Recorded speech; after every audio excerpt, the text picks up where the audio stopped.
In addition to the topics discussed in our first two videos, the subject of refugees is one of the core issues for understanding the Israel-Palestinian conflict.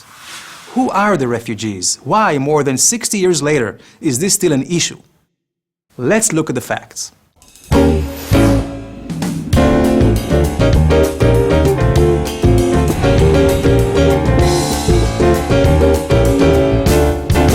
So, how did it all begin?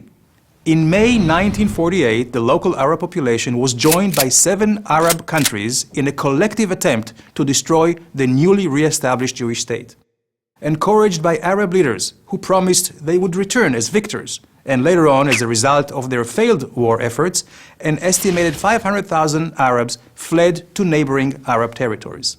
But is this the full picture?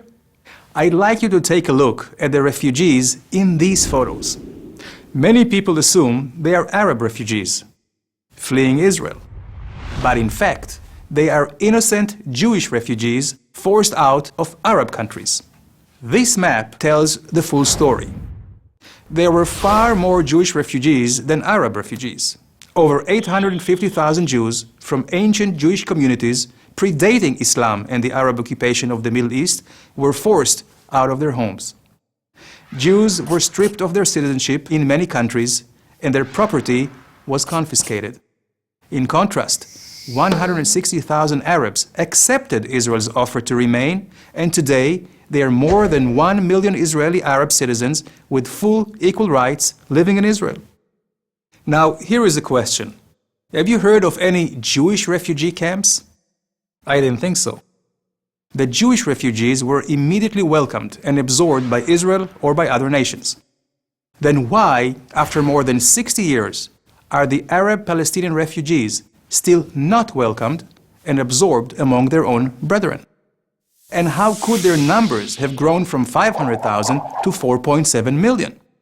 The sad reality is that the Arab refugees never had a chance.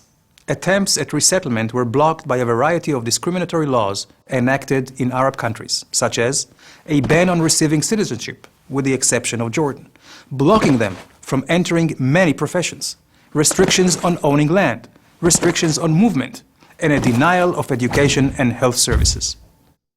Sir Alexander Galloway, a former director of the UN Refugee Agency in Jordan, gave the reason for this discrimination. Quote, "The Arab nations do not want to solve the Arab refugee problem. They want to keep it as an open sore, as a weapon against Israel." Egyptian President Gamal Abdel Nasser explained the effect of this weapon, aimed at overwhelming Israel demographically, with generations of refugees cultivated to hate.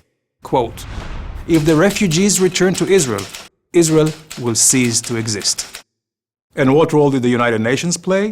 Sadly, they were less than helpful. While all refugees in the world are assisted by the United Nations High Commissioner for Refugees, UNHCR, a separate agency, UNRWA, was established specifically for the Palestinians.